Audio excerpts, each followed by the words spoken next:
All right. Good morning, Carlos. Good morning. You And it.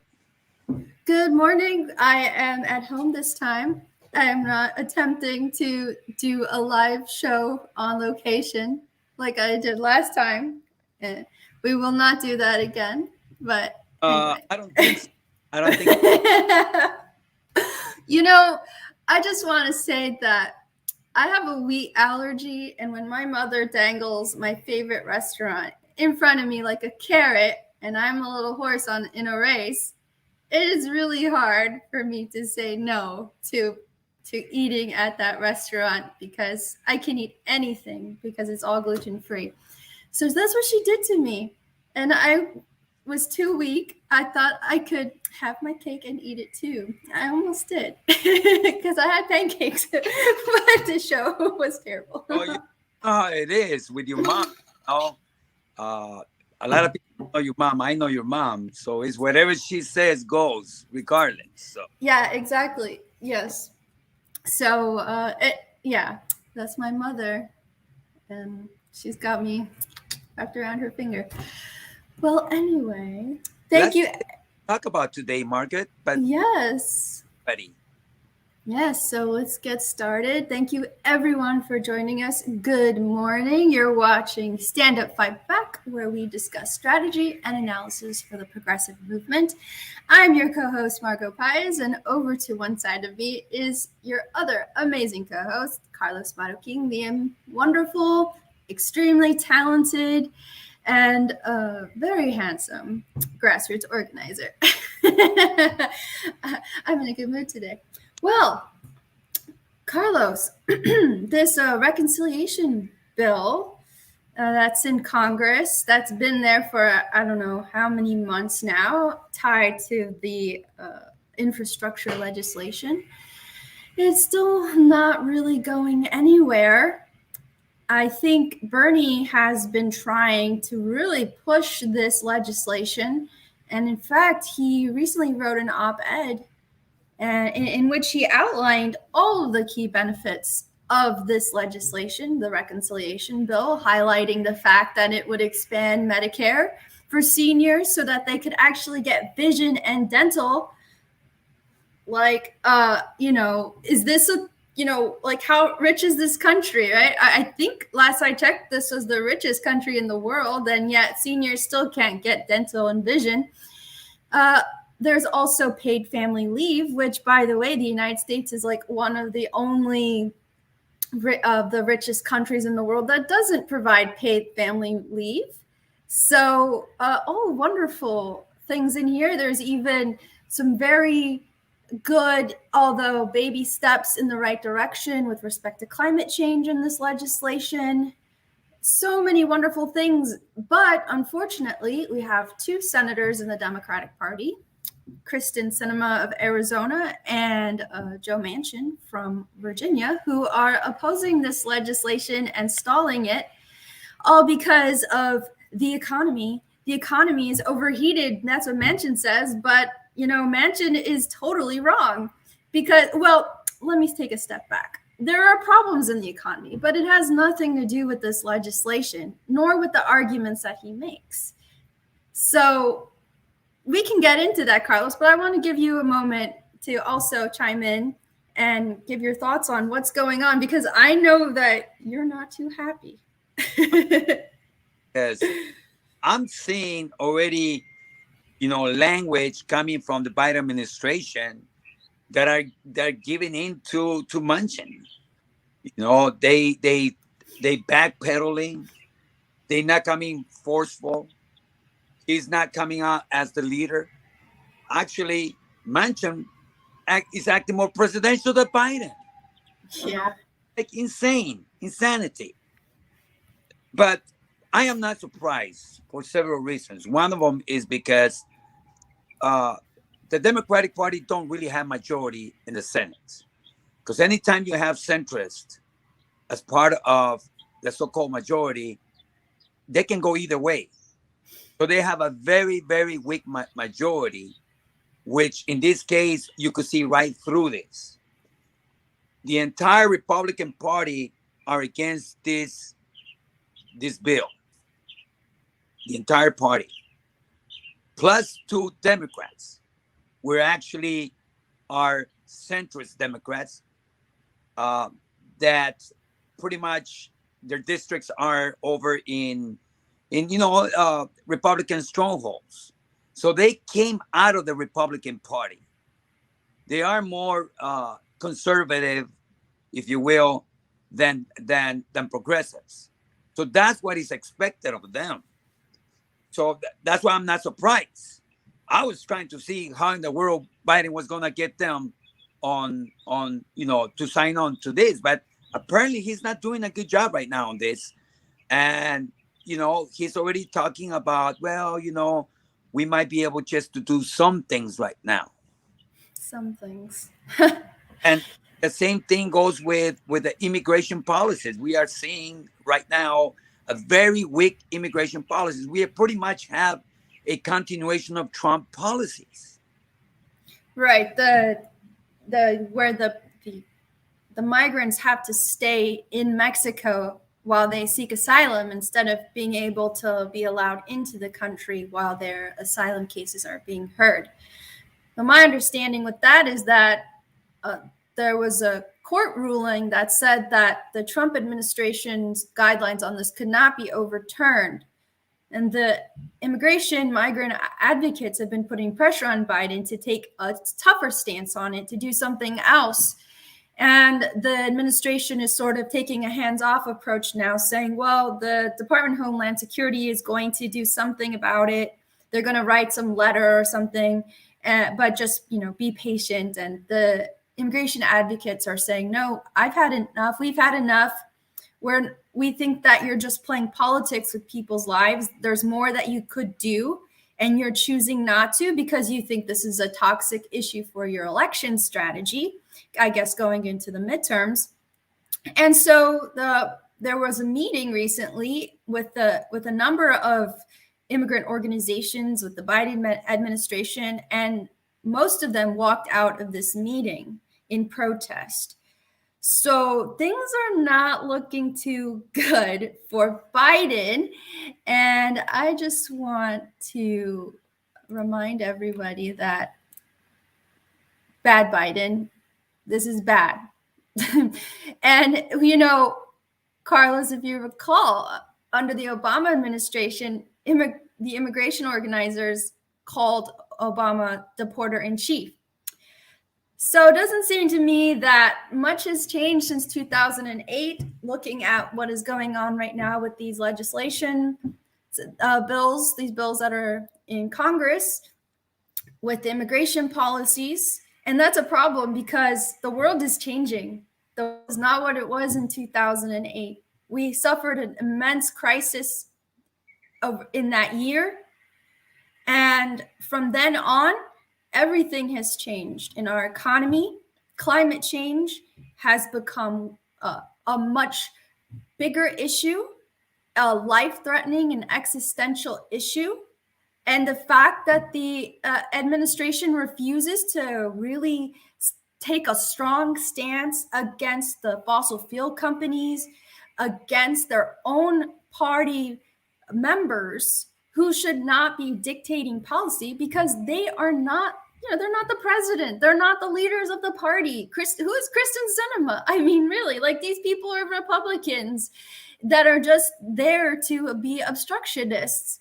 And yet, behind the scenes, Manchin is buddy-buddy with a number of members of leaders in the Democratic Party. So really, where's the priority here? Because we're running out of time. Right. Exactly. And what we are seeing is policy after policy after policy that are very, very weak. They haven't shown, the Biden administration has not been forceful, has not shown us the type of leadership that the country has been asking for, that mandated him. He's got a mandate. Over 65%, 70%, I believe it is the number.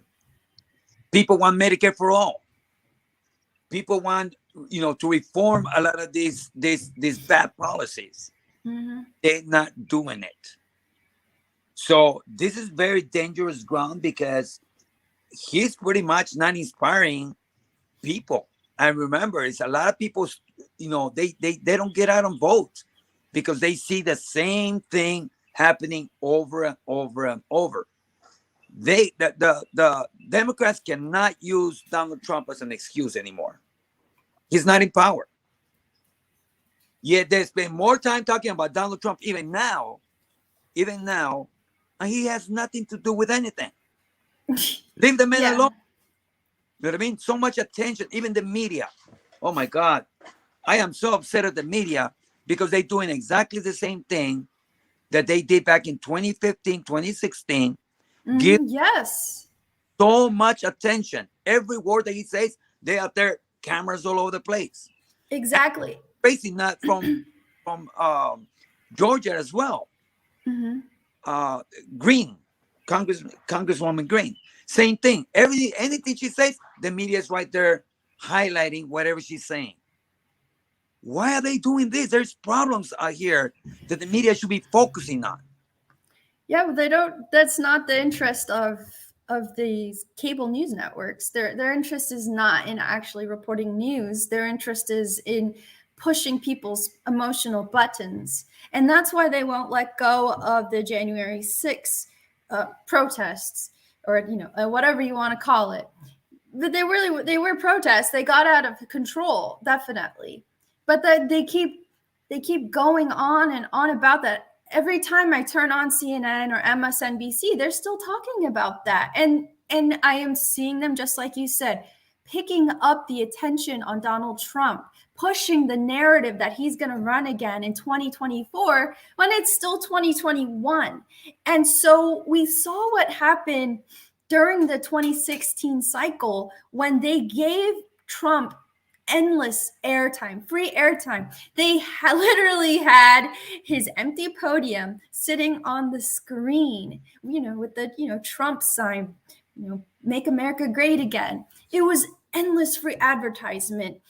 And the media is, the cable news media in particular, is complicit in getting Trump into office. And I see that happening again. And I see it like, this could easily happen again where Trump wins because he gets so much attention and not enough pushback, because it works for the cable news profit model. And it's the same model that is used on social media. And so they pretty much adopted the same model. But on social media, like on YouTube and Facebook, these models are algorithmically generated, and the models have learned that what gets people's attention is to feed on emotions like fear and anger, because these are the emotions in which you have the most gut-jerking reaction to, and you're more likely to remember and pay attention. Like if you think about something, like let's say 9/11. Everybody who was alive at that time and old enough to process it remembers where they were, because it was an emotional, highly charged and traumatic experience. So you always remember that. So when you see things like that on YouTube that play on your emotions, you're going to watch it, and then you're going to watch more. And so that's what CNN does. They do the exact same thing. So that's a real problem for the welfare of the nation, because we're just being brainwashed and being played against each other for the sake of profit. And that is really dangerous. And we're living in a society right now where we really cannot afford to be brainwashed anymore or pitted against each other, because we are really running out of time on a number of fronts, not just with climate change, but the fact that our economy is designed in such a way that the people who are the wealthiest are like parasites, and they're literally sucking the life out of this country on multiple levels. And when they are done, they're going to go take their money someplace else, and they're going to leave us with nothing, with a completely destroyed society. And that is our future. And that is what the Democrats don't understand. Or maybe they do, and they figured they'll get a little bit of this for themselves and they'll be okay too. But either way, we have to recognize that this is the situation we're in and that we don't have time to waste, and we cannot sit back and just let them continue to play these games. So I commend Bernie Sanders for continuing the fight in Congress, for writing the op-ed and taking it to Manchin's hometown state and saying, these things are good. I'm the most popular senator in the country, and I'm going to bring this message. Oh, that's my dog. Just hang on. No, Margaret, we don't have to look too far. We see what the billionaire class is doing. The richest people in the world, they help destroy the world with all this corporate irresponsible actions that they take by destroying the environment, excuse me, the environment, etc. And now what they're doing is they're going to space. They're pretty much doing the same thing. Like, they destroy everything here. Now they're looking for somewhere else to go and destroy up there. And that's exactly what's happening. We have a society that is collapsing. We have systems that are not working. They have benefited through this system. They have benefited through the pandemic. They bring in record number of profit. And what are they doing? They're leaving everybody behind, and they're creating their own cities. The whole intention of going to outer space is so that they can create their own space out there. They're not thinking about the average person. Oh, Carlos, I think I lost your audio. But you're right. William Shatner just flew out into space, near orbit, and he got to see it. And it was, this wonderful feel-good moment where you could just think like, oh, how perfect it is that the Captain Kirk actually went out into space, right? This was just such a, perfect ad campaign for Blue Origin. I think that's Jeff Bezos' company, but it's juxtaposed against a background of the fact that we are destroying our planet with fossil fuels, and that our country is becoming even more and more economically unjust, where we have this rising and ever rising income inequality, where people cannot even afford to buy a home anymore in this country, when 50 years ago that was an entirely different story. And to see the billionaires use the money that they really stole from their workers, because there's no way that you can be a billionaire without taking money from other people in an unjust and violent fashion, to just use that for these wasteful endeavors is just, it's disgusting. It's immoral. I mean, there's so many things that you can say about it. It just, it leaves you feeling, aghast at just the sight of it.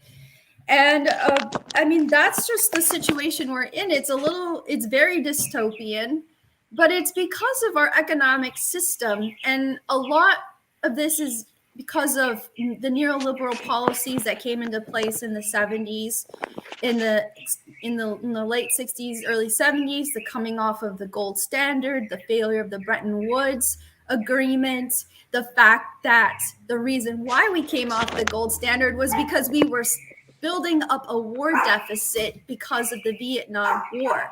And that was, if we recall, that was what Eisenhower warned us about with the military industrial complex. That's what he was talking about, was like, we actually had a balance of payments in this country on the gold standard until we started going into these wars, so that the military industrial complex could profit.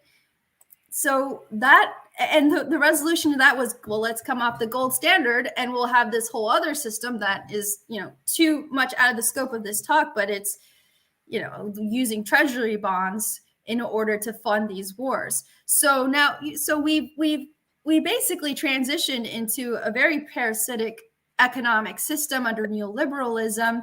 And at first we didn't really feel the effects, but it took about 30 years for us to really feel the effects because of the deregulation of the labor markets, the exporting of our industry to China and other countries that had cheap labor in Asia, India, et cetera, et cetera. And what was left? The service economy, the finance economy. And the only way our finance economy can work is if we have renters and if it's built off of interest so that they can make money. And they, I mean, the wealthy class, the financiers, the rentiers, those people, they make money off of us by putting us into debt. So that's the problem. And that's why we're in this situation. But the Democratic Party, as we know, has no spine and is completely missing an opportunity here to do something good, in the same way that I thought Donald Trump had an opportunity to secure a second election. All he had to do was extend free healthcare during the pandemic early on. And I actually thought he was going to do it because he talked about it a little bit. And then I think his party pushed back and he backed off. But if he had done that, I think that we might have had a second term Donald Trump. But the Biden administration is, again, making a similar mistake by not taking a tough stance and taking a tough stance within its own party. Lyndon Johnson was very good at whipping in his own party, and not even just his own party, but members of the opposition. And he was well known for being a lion of the Senate. And that's the image that Joe Biden tried to present for himself when he ran for office as well, was that, oh, I'm a senator. I've been there all my life. I was, since 29 years old. I'm a lion of the Senate, like Ted Kennedy, like Lyndon Johnson. But what has he done? He's not exerted any power over the Senate from his position as president. And now they put in this person who's like this, what is it, like this person who I forgot the name, but like it comes in and decides whether the rules make sense. And like, when did we have this person who decides whether this rule makes sense? Like, I never even heard of them before, but it's just, I feel like if the Democrats really wanted this, they would fight for it. And I don't think that they really do. I don't think that they really want it. They're not showing leadership. They're not showing strength. They're not showing majority. They're not showing vision. They are not showing inspiration. They are not showing anything that will move the people to say like, wow, the Democratic Party, has stepped out of their old ways. They pretty much have a continuation of the same thing. The policies that they have put in place, Biden has put in place since coming into office, is pretty much reversing some of the stuff that Trump did. So that puts us back to square one. So we have nothing. We have nothing. We have a pandemic that has seriously affected everyone, small businesses, our community, and what have you. What do we have to show for it? Not a thing. Nothing. We still have problems with the unhoused community. We still have a housing crisis that millions of people are at risk of homeless. We'll still have student debt. They may take out they may give some form of relief, but until they wipe out student debt, we cannot say that they've done something significant. I don't know why they playing around. They tiptoeing around the tulips. Mm-hmm. Leadership. Yeah, they don't. They benefit I think they just benefit from the system. So why change the system that you benefit from? But you're right about the debt issue, and that's one of the ways that you can fight back against this. These financiers, the banks, is to basically cancel all the debt because they're the ones who are making money off of the debt. So if you just canceled it, they wouldn't have that money anymore. And now you have a better leveled playing field where everybody else has a chance. And that's the kind of economy we need. But the Democrats, they can't even cancel $10,000 of debt, right? Biden campaigned on this. He campaigned on canceling student debt. What did they do? There were two things. There were people who had disabilities who had to leave school. They were able to apply to have their debt canceled, and also people who were scammed by for-profits were allowed to have their debt canceled. But these were things that were going on already before the Biden administration. There were just problems with the paperwork and people getting access to it and people getting denied who were entitled to it. So really all they did was speed up something that was already in place before. But there's still trillions of dollars of student debt. And Joe Biden is part of the reason why students cannot wipe out their student debt in bankruptcy. Donald Trump can have as many corporations as he wants, run them into the ground, and file for bankruptcy for hundreds of millions of dollars. And the average student cannot put their $20,000, their $100,000 of debt into bankruptcy. That is a crime against the people of this country. It is a crime against workers. It is a crime against anyone who believed in the American dream, who thought that if I get an education, I will have a better life than my parents did. This is a crime that is being produced, being propagated with the government hand in hand with the banks. So, it's disgusting, but our politicians went along with it, including Joe Biden, and he's done nothing to change his tune on that. He has not canceled it. When he first went into office, he said, "Oh, I'm directing the Department of Education to investigate being able to cancel $10,000 of student debt." And that's only public. That's only the government-owned student debt. And what has happened? When was that? January. It's now October, mid-October. 10 months. 10 months have gone by. Really, they need that long? I mean, it's hard. It's really hard to buy that. So yeah, I mean, I feel what you're saying, that they're doing nothing, and if they continue to act like this, Carlos, I suspect that Biden is not going to have much of a legacy. And he may be a one-term president. And who are they going to run? Kamala Harris? Well, the problem too is that the fact that, this is why a lot of people don't want to get involved in politics. They don't want to get out and vote because nothing changes. Yeah. Nothing changes. Yes, okay, people went out there and voted in record numbers because of Donald Trump, but he's not in office no more. Mm-mm. So what are they going to do to motivate people to get out and vote this time? Tell them that, they put some moratoriums in place so that people would not be thrown out, and they keep extending these things. Those are not solutions. Even your puppy agrees with me. Yeah, they're really mad. Yeah, these are just band-aids that they have been putting. It's just a front. And we see right through it. We see right through it. Now, progressives, I'll tell you, they've been pushing. They've been out there on the front lines. We've been pushing for social justice. Whatever the issues are, people have been out there in the streets and will continue to do that. Mm-hmm. Men are activists, brothers and sisters, are advocates.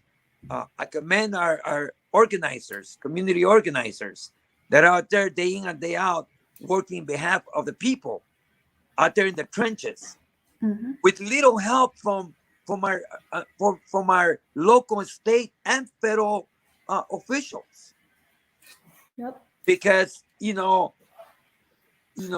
not out there trying to help. They're out there just taking office. They're not doing much. We see the same thing. I don't see something that pops out that I can say, wow, this one politician would do uh, a marvelous job. I mean, we may have a few of them here and there, but for crying out loud, this is following the pandemic, Margaret, following everything that we have experienced and seen. The people are hurting out there. This is why they don't want to go back to work, Mm-hmm.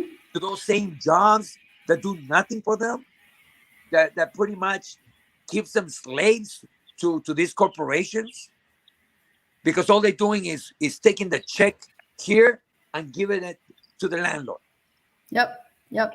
and they have nothing. Exactly. Yep. How much does it cost now to go have lunch at a restaurant?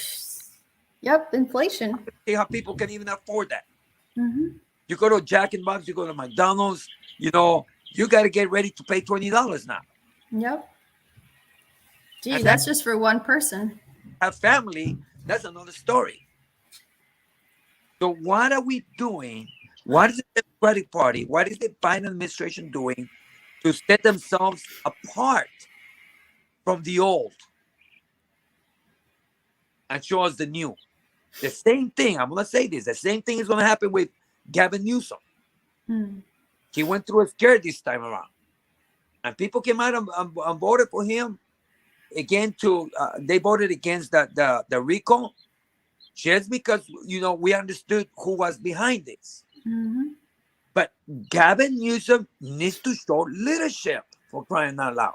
He ran on Medicare for all. He's not even touching that with a pole. That's disgusting.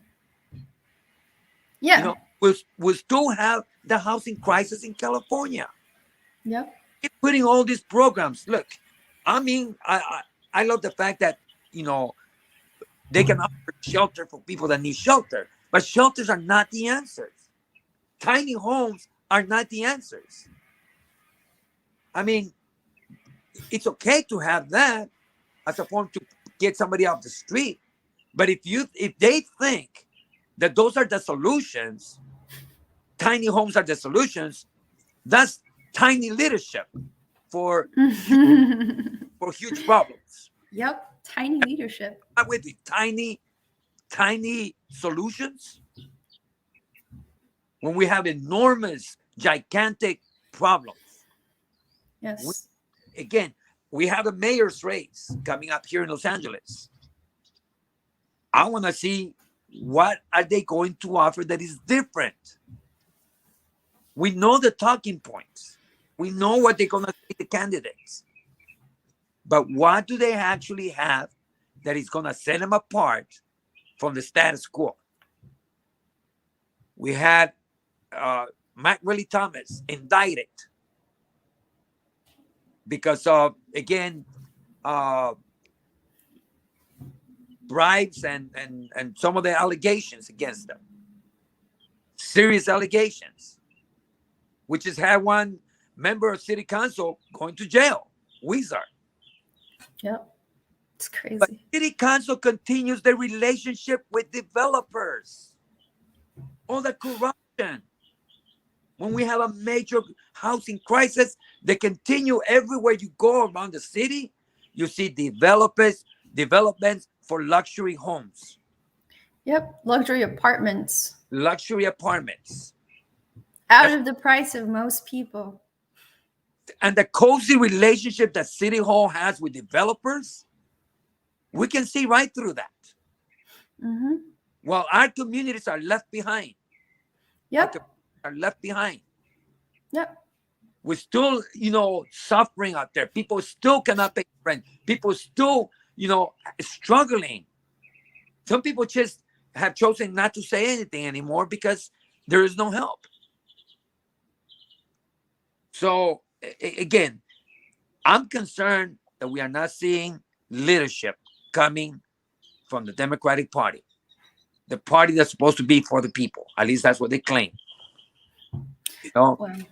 and for progressives in Congress, I think that they're doing a phenomenal job with what they have, with the little power they have. I think the Ocasios, the Cory Bush, Bauman, I think that they're doing a good job, and we don't give them enough credit with the little power they have. But I think that coming out of these bills that most likely are going to be watered down, I'm hoping to see more strength coming from the squad. I'm hoping to see for them to take some form of stand. And if they are not going to get it, we need to shut it down. You know, that's the attitude that they have right now, because they gone at length to try to compromise. We cannot be compromising with them anymore. Right. Compromise is over. I mean, there's just no instance in which compromise with the centrists, with the corporate right, has ever worked for people. And we have wasted so many years already trying to do that, and it's failed for it's failed for the American people. There's this thing with developers. I mean, that's not just something in Los Angeles. That's happened all over major cities, like in Atlanta, for example. And it's such a juxtaposition, because in the city, they've built so many skyrise apartment buildings, luxury apartment buildings. When I first moved there in 2016, August 2016, I paid like $13.45 a month for a 1-bedroom apartment in the Midtown area of Atlanta. Now that there's like 5 new luxury apartment buildings in the same area within like a 1 or 2 block radius of where I live. There, a 1-bedroom apartment in this luxury building that is at the end of my block is $3,000 a month. $3,000. And that is adjacent to these working class Black neighborhoods where the homes are falling apart. And I went and canvassed there during the Bernie Sanders campaign and talked with the residents there. And they told me they can't even get the city to bring the trash truck to come by and pick up their trash. There was a woman walking down the street. Clearly she was drunk. She had a bottle of some like vodka or something with her. Seemed like a nice lady, but she was obviously suffering from the injustice and the trauma of growing up in an area, a part of Atlanta where you are completely ignored and disenfranchised. And the one thing that I also noticed in canvassing in these neighborhoods that are just like a few blocks, a 5, 10, less than 10-minute drive from this $3,000 a month apartment, is that these people are the ones who are working at the grocery store. These people are the ones who are working at the car repair shop. They're the ones who are the bank tellers. They're the ones doing the work, the frontline work at the grocery store, the restaurants, then the service sector. They're the ones that are getting paid dirt, and they're being ignored. And yet they're doing some of the most important jobs that we have because we needed them during the pandemic, and they couldn't stay and work from home. And yet they're forced to buy Amazon, these Rings, cameras, because they're worried that somebody's going to break into their house, right? Because the socioeconomic conditions are just so bad. It literally looks like being in a I hate using that word, third world country, but a less rich country, a country that has been stripped of all of its wealth because of American imperialism. It looks like that, completely run down, completely ignored. People just sitting out, at the gas station with nothing to do, with no access to jobs or education. And yet, at the same time, the city of Atlanta, which, by the way, is a majority Black city, consistently has African American mayors, they are allowing these developers to come in and completely change the landscape of the city, and bringing in wealthier people, bringing in these developers who are building these very expensive, high skyrise luxury apartments. So I just make that point to say that identity doesn't matter if all you care about is making money under this economic situation. You will put your own people under the bus if it means that you get a little bit more money. So that's the economic system that we're fighting against. And I think it's fantastic, Carlos, to see workers finally going on strike and finally saying, I've had enough. I'm burnt out. This pandemic has showed that you didn't care about me. And whatever you pay me is not going to be worth me putting my life on the line again for this. So I commend the workers for doing this, for going on strike, for boycotting, for staying home, for finding a different job, for becoming, Instagram stars or whatever instead, because this is unsustainable. Exactly. And some news today is that the IATSE Entertainment Union, as you know, they voted to go on strike. They authorized the strike to go forward, but they reached a settlement deal. They reached a deal with the other side, and I was reading through some of the comments when the announcement was made by the union, by IATSE, the entertainment union, and if you go to their Instagram page and you look at their announcement, read the comments that the workers are writing. They didn't like the deal. They think they didn't get enough. That agreement still has to be voted on by the members. I'm eager to. I've been talking to a few of the members that I know. Mm-hmm. I know they are not happy with it. So I wonder how they're going to vote, because remember, even though that the union leadership, negotiated this with the other side, it doesn't mean that it's set on stone. It has to be ratified, which means that it has to still be voted by members. The membership has to okay it. And if they don't like it, if they don't like what's on what they negotiated for them, they have every right to reject it. And I tell you this, I hope they reject it. We need to ask for more.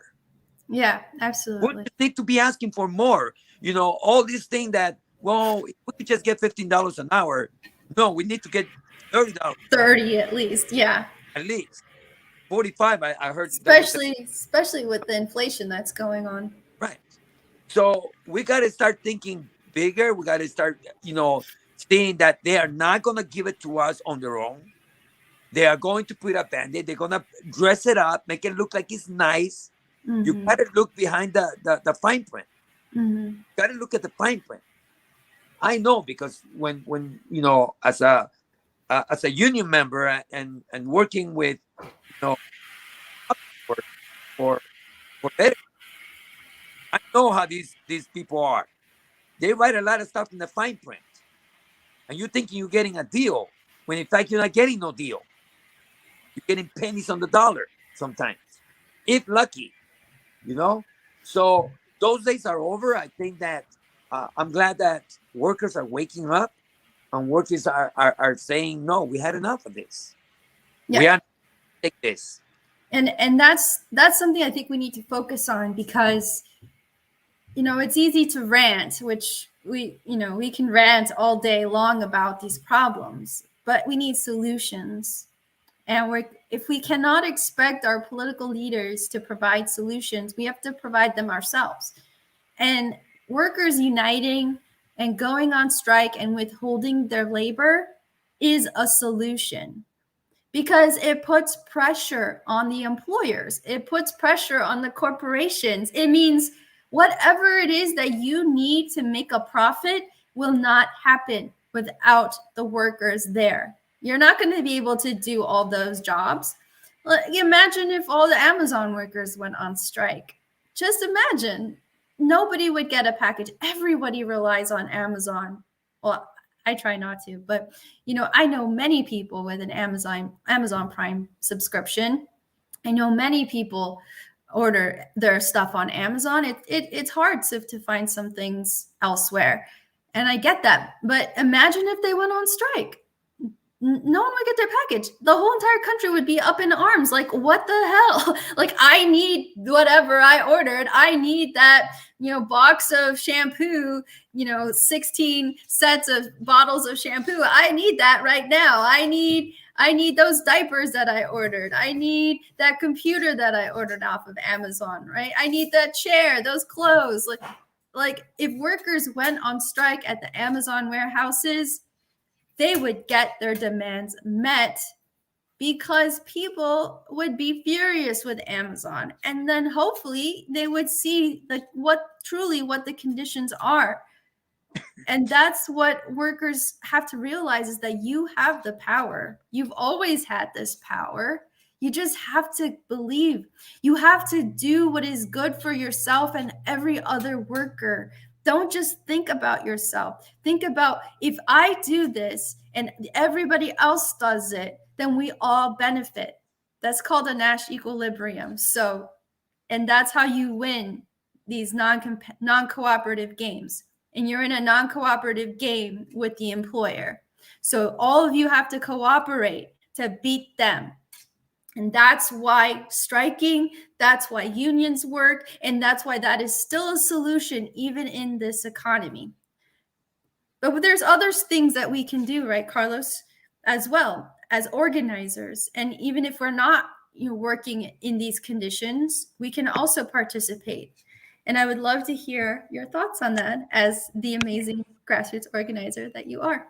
Well, what we're doing is we keep talking to each other. That's number one thing, that as organizers, as community concerned citizens, as fathers, as people, we need to connect with each other. That's where strength is.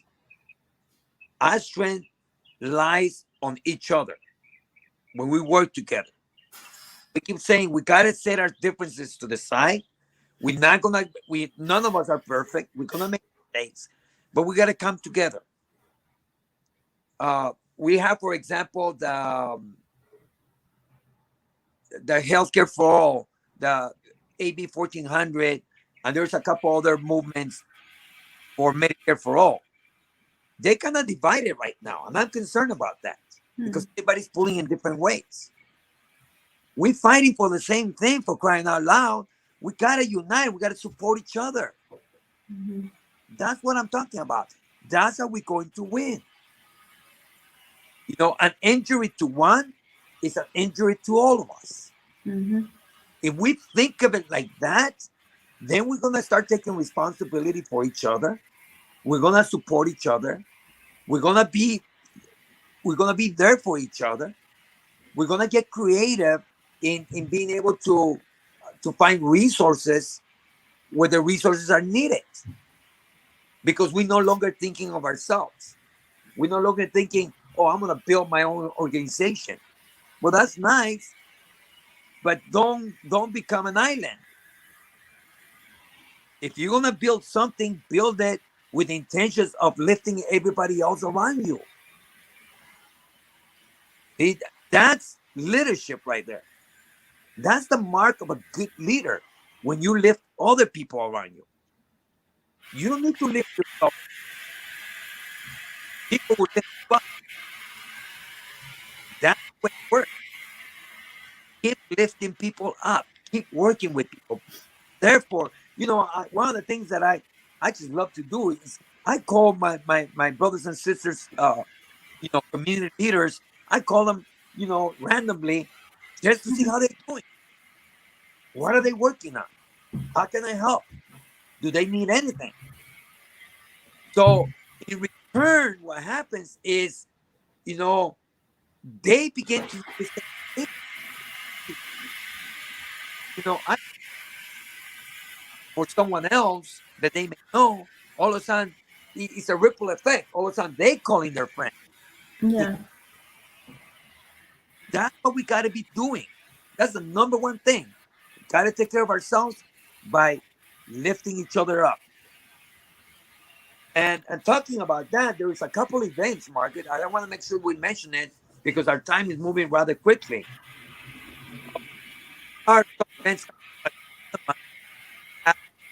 Vern coming to town. She's going to be here. Do you have the graphics? Yeah, hang on. So Nina Turner, right?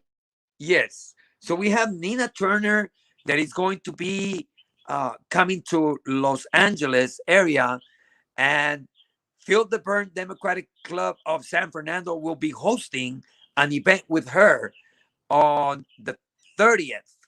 On the 29th, she will be also over in Santa Monica, an event out there. So we are posting this. Go to the page. We're posting that in there so it'll be a little bit more clear. But definitely, Nina Turner is going to be in town. We're trying to get her so that she can join us on our broadcast. We wait for a response to that. But look at there it is, an evening with Nina Turner. And we hope that you can make it. I know that it's going to be an exciting time. I've been talking to the co-host for these events over at, again, Feel the Burn Democratic Club of San Fernando. We have Michelle Vern. We have all these amazing organizers out there, just putting in so much to make this thing and this event happen. So Nina Turner in Los Angeles, the 29th and the 30th of this month. Wow, this is exciting. And I'm very sad because I'm flying back to Atlanta on the 28th. So I'm going to miss this. Oh. I'm really sad, actually. I'm crying inside, really. My heart is like, it just blew up. But that's going to be amazing, Carlos. Right. Then on the same weekend, it's going to be a weekend of action. Wow. On Friday, Saturday, and Sunday, all the same weekend. I believe it starts on the 29th, 30th, and 31st. I have that. We have over at Bernie's Coffee Shop. That looks so much fun. Of her. Look at this. They are preparing to do an event over there for Halloween. You do not want to miss that one. The information is there. You can see that information also on this page. Spread the word out. Share these events. People putting a lot of efforts to these events. One thing that we can do, we're talking about some of the stuff that we can do, and don't depend on the establishment, is support each other's events, support each other actions, support each other work. I know that the people over at Bernie's Coffee Shop is doing a lot of heavy lifting right now to make this event happen. It's going to be good. So hope you could join us. I'm going to be there. I'm going to come and check it out. I'm going to be with Nina and supporting the people over in San Fernando with Feel the Burn Democratic Club. I'm going to be there supporting them. Please join us. Join us. You can volunteer. They need volunteers as well. So be part of the solution. It's easy to sit down in social media and just criticize everything. Yeah. Leave the criticism to the side and get involved. Yep. Be active. Participate. It's not going to be perfect, but at least when we try and we do our part, that's all it takes. And before you know it, you're going to have a different mentality, a different attitude. You are going to be inspiring people. You're gonna feel good. The people around you, they're gonna say like, "Wow, look at him, look at her, all involved. Getting things done, moving the needle forward." That's what it's about. We gotta keep pushing forward. I'm gonna have to change my flight. I may have to move it to Monday, the following Monday, because this is just too good. I'm gonna tell mom about it so she can make it happen. Yeah, I may have to tell her. I might have to do some work on that. See how much it costs for me to change my flight, because I really would like to see Nina Turner, and I would like to see this awesome Halloween thing happen. It's gonna be nice. I'm telling you, I spending so much time putting these events together. People see the events, they see a graphic and says, "Oh, that's nice." People have no idea the kind of labor that goes behind these events. Yeah, so it's important. And most of the time, they operate with zero funding. This is out of pocket many times. Yep. So the least we could do is share the event. The least that we can do is go over there and show up for 5 minutes. Go and see the people that you haven't seen for a long time. You're gonna have fun. I can guarantee you that. You're gonna have a good time. Yep. Yeah, absolutely. And you're right. People put so much effort into organizing, and if you're not part of the organizing, at least show up for a little bit of time, even if it's just 15 minutes, even if it's 20 minutes, 10 minutes. Just come and support, because you're not doing all that work, and they're doing it not just for themselves, they're doing it for you, they're doing it for me. And if we don't show any support on the actual actions, then these actions don't have the same impact that they could have.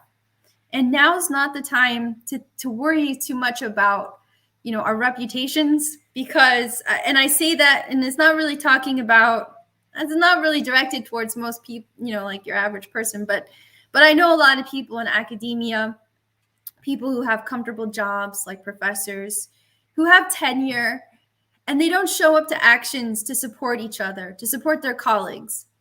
And if you're in a position like that, in a higher paid salary position, and you won't show up to help your fellow workers, your fellow, the staff, the janitors, then you're being part of the problem. And if you're afraid to, you should not be afraid to put yourself at risk in that sense, because eventually what happens to the janitor is going to happen to you. And that is, and just as an example, in Georgia, again, I bring it up because Georgia is always a wonderful example to show exactly where the country is headed in terms of horrible policies.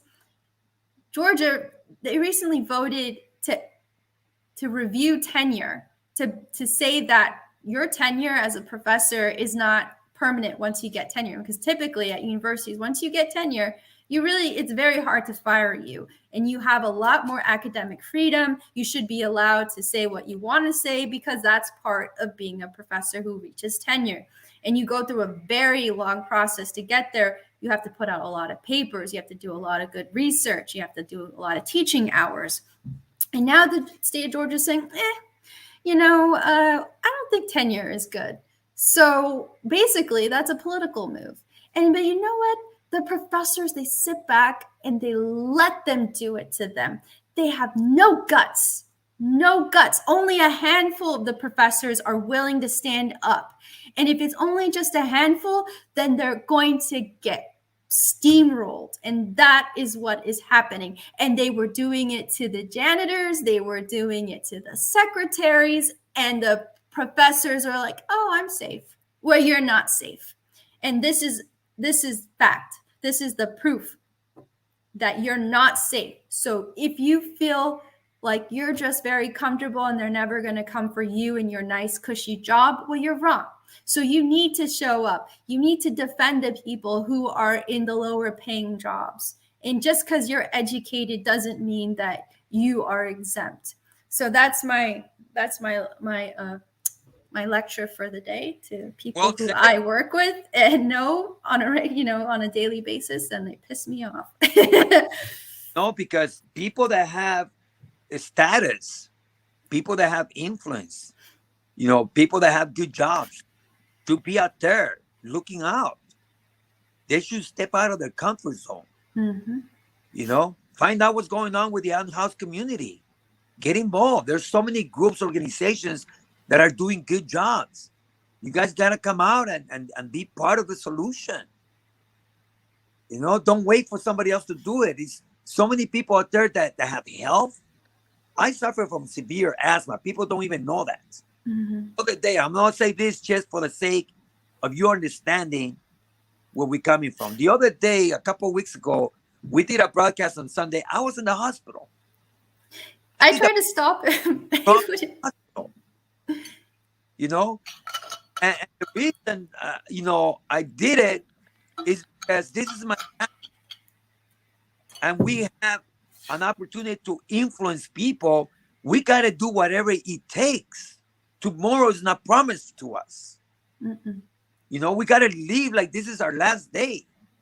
Yeah. And what are you going to leave behind?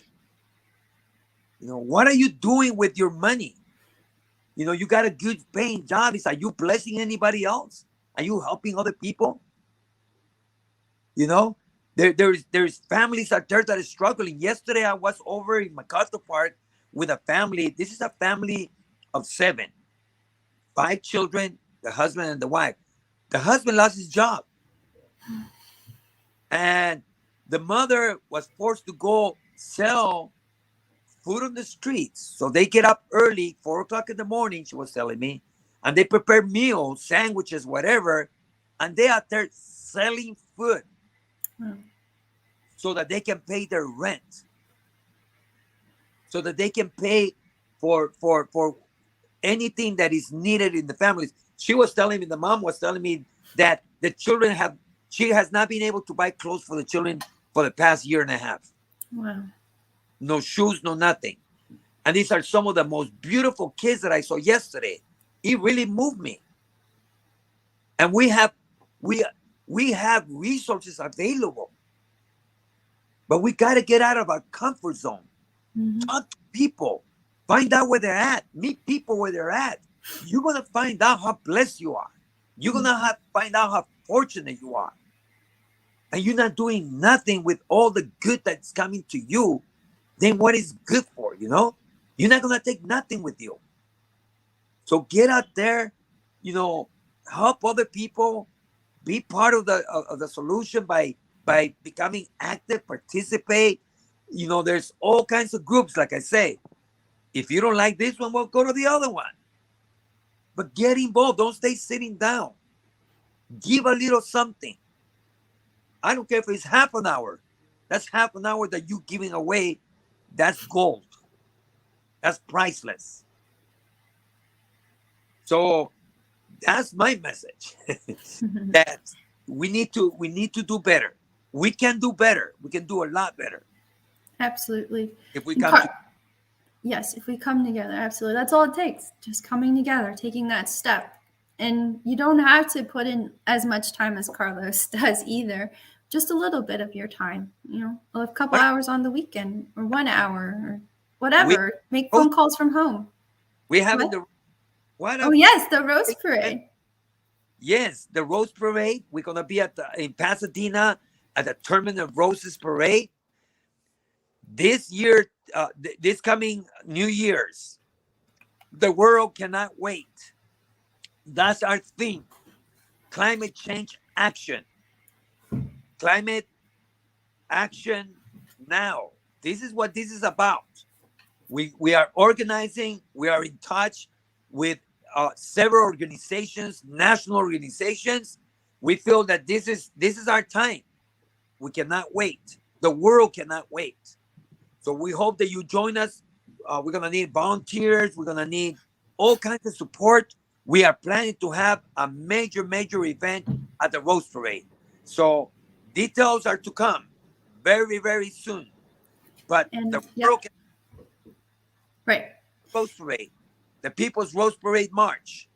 Come and join us. Save the date, January 1st in Pasadena, California.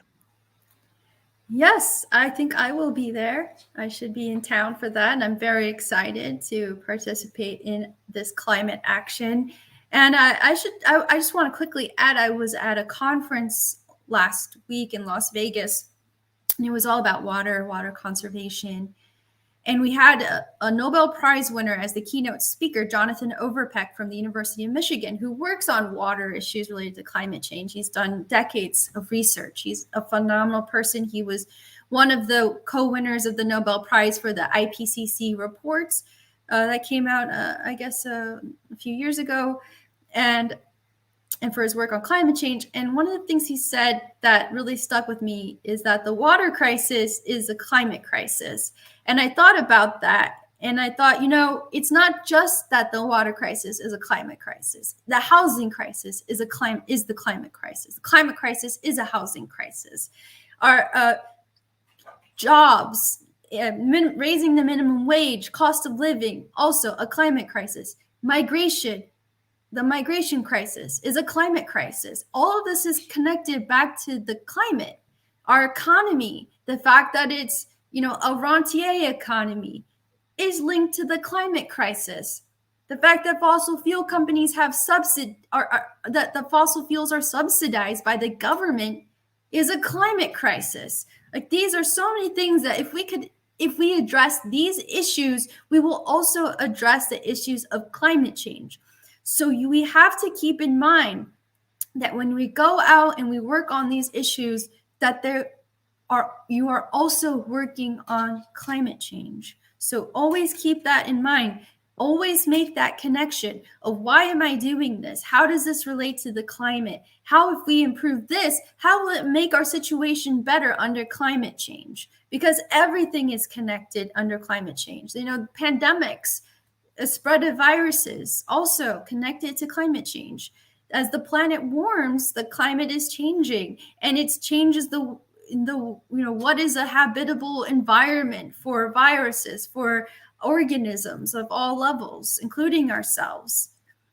Energy usage, energy crisis is a climate crisis, right? Energy prices are going up. Inflation is a climate crisis, right? Like, all of this is connected. And so it is so important that people really tune in to the organizing that is happening and show up and support the people who are doing these actions, because they're not doing it for themselves. They're not just doing it of course, I want a future, so I'm going to take action, but I'm also doing it because I care about everybody else's future. I hate seeing members of my generation say, I don't want to have a kid because I don't want to bring them into this world.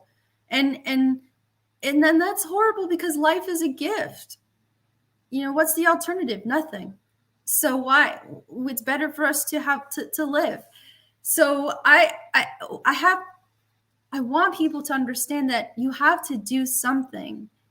What the little that you do is better than just giving up and just saying, oh, we're doomed anyway, because we're only doomed if we do nothing. Because the models, as scary as they are, as scary as what we're seeing happening now is, and what the future could hold, the future is not yet written, and the models themselves are not facts in the sense that they are inevitable. What they are just projections based off of what is happening right now. So what that means is that in order to change the model's projections, we have to change what we're doing right now. So if we take these steps to change, if we improve our economic situation, if we empower ourselves as workers and unite against these corporations, and to some extent also against the government for allowing themselves to be complicit and to play along with the corporations, then we're going to have a fighting chance against climate change. Because the stranglehold of the corporations is why we're suffering. Because it's not just the fossil fuel corporations, it's also Amazon, it's also Disney, it's also Apple, who are undermining the reconciliation bill.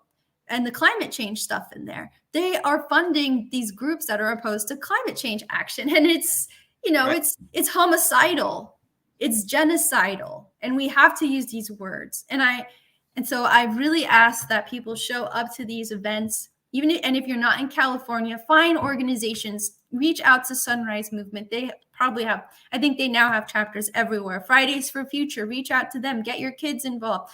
But really, adults need to get involved. We as adults need to be the ones taking these actions. So please come out to, if you're in California, you're going to be here on January 1st, please come out and let's have as many people, let's have 1 million people show up at the and march the parade route for the sake of future generations. We deserve it. Humans have made mistakes, yes, but humans have an amazing capability. And when people are faced with extreme adversity, humans have this ability to overcome it through ingenuity and creativity and unity. And that's what makes humans special. I think we have the ability to make choices, to alter our environments, and we can alter our environment for good. We can use technology for good, and we should. So we shouldn't give up. So please do what you can, and please come out to all of these wonderful events. Carlos, I'm done ranting. Well said. No, you're speaking from the heart, and that's what this program is about. We talk to you. We come every Sunday to speak to you regarding the issues that we all care about. Our gratitude, our love goes to all of the community organizers everywhere that are working out there in the front lines. We send our gratitude and our love to you. You know who you are. Sometimes you don't get recognition. No one recognizes you. You're not out there in the front of the newspaper, but you're doing the heavy lifting. Thank you so much for that heavy work that you do, important work that you do. You're doing it for your community. You're doing it for your city. You're doing it for us, for all of us. So our deepest gratitude to you on this Sunday, a beautiful Sunday. Our minds are with you. Our hearts are with you. Our hearts are with the people that got just evicted from MacArthur Park. And we forgot to mention that. Yeah. We're going to be talking a little bit of that, hopefully next Sunday. We're out of time. We don't want to be dragging this, but definitely there's a lot of stuff happening. Take care of yourself, please, people. We appreciate you. We love you guys. And Carlos, one last thing. Let's do the Yes We Can fundraiser. Let's remind the audience about that. Look at this bus. This is one of the buses. That's one that is completed. Just amazing the work that Yes We Can is doing, Estefania. We have a link that we would like to share with you. We're trying to raise $15,000 so that we can fix another bus just like this. We have the bus already. What we need to do is convert it to a mobile school. It takes a little bit of money. But right now we have about $1,500 that we were able to raise. We'll still need, a little bit over 1,300. 13,000. So please help us. Help us out. Help Estefania and the Yes We Can group that is mobile schools that is doing a great job. I'm going to be talking to you more on this week because we got to raise these funds. We can do it, people. $15,000. That's all we need to convert a bus and make it look like this one, the one that you are seeing in front of you. Look at that artwork. It's all those kids, by the way, the figures that you see right there of those children, those are real kids that are at the border. They utilize their image to create the bus, but it's absolutely gorgeous. Look at that. Right in the front, that's Estefania leading the way. A beautiful person. Oh my gosh, she's given so much. She literally put her her life on hold so that she can help these children at the border. So let's show our support to Stefania. Let's show her how much we appreciate the work that she's doing by contributing. Give anything you have, $5, $10, $20, $100. Some of you might be able to write a check and take care of this, and we don't have to worry about this. We need $13,000, people. Let's do it.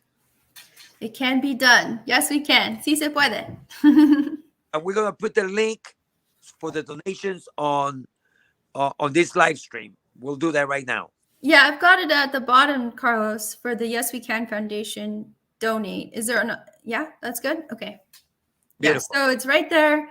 They're the lower third on the screen.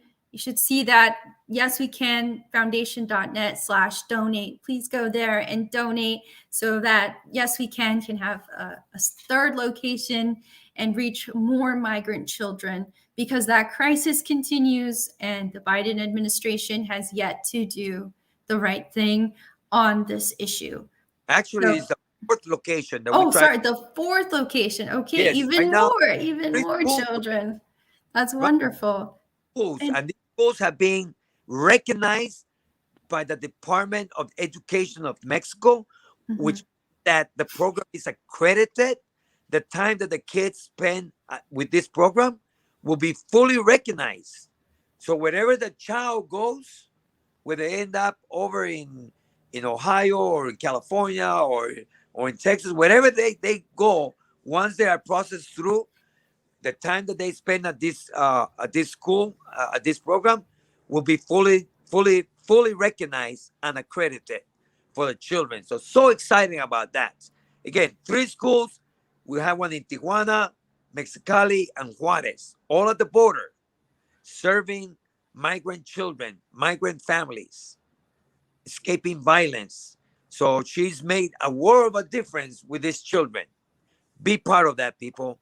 This is something good that you can be part of. All right. Thank you, Carlos. Thank you. All right. Well, thank you, everyone, for joining us. I think we're out of time. We're over time. Thank you for being with us this Sunday morning. You've been watching Stand Up, Fight Back, where we discuss strategy and analysis for the progressive movement. We air every Sunday morning here on the Bernie Sanders Brigade page, and we simulcast on YouTube at Insight Out News. So please tune in, as I said, every Sunday morning. And rain or shine, sleet or snow, hospitalization or not, we're here. So please be here with us too, and share us with your friends. Hit the subscribe button, hit the follow button, hit the like button. Tell everybody about us, because we're not going anywhere, and I hope you aren't either. So stay safe, wear a mask, get vaccinated, and hopefully we'll get through this pandemic very, very soon. Have a great week, everybody, and we'll see you again next Sunday. Bye.